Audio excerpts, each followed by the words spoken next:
Hey everyone, মই সৈনিকা আপোনালোক সকলোকে মোৰ চেনেললৈ স্বাগতম জনাইছো আৰু কি খবৰ আপোনালোকৰ আশা কৰো সকলো ভালেই আছে আৰু আজিৰ মানে ভিডিওটো আপোনালোকে থাম্বনেল দেখি গম পাইছে হলেও কৈদো যে আজি হৈছে দীক্ষাৰ অন্নপ্ৰসন্ন আৰু অন্নপ্ৰসন্ন মানে আমি তেনেকে ইমান ডাঙৰকে আয়োজন কৰা নাই অকমান সৰু সৰুকে খালি নিয়মটো কৰিম আৰু তাইক অন্নপ্ৰসন্নৰ যেটো নিয়মটো হেতু আমি কৰিম আৰু তাকে আপোনালোকক দেখাম বুলি ভাবিছো আপোনালোকে ভিডিওটো শেষৰলৈকে চাই থাকিব আৰু এফালে মা আহি পালেহি আমাৰ সনিক দীক্ষাক লৈ আছে দীক্ষা এফালে চাই দিয়া এয়া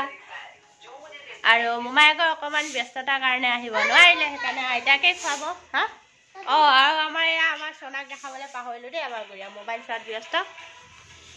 আপোনালোকে ভিডিওটো চাই থাকক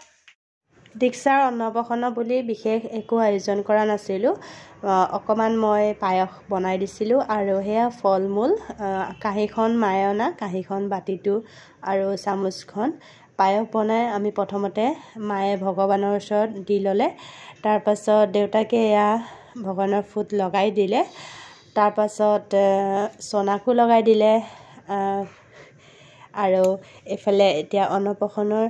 কাৰণে যিখিনি নিয়ম হেখিনি কৰিব খুৱাব সকলোৱে তাকে আপোনালোকে ভিডিওটো শেষৰলৈকে চাই থাকিব আৰু ভিডিওটো চাই কেনে পালে কমেন্ট বক্সত জনাবলে নাপাহৰিব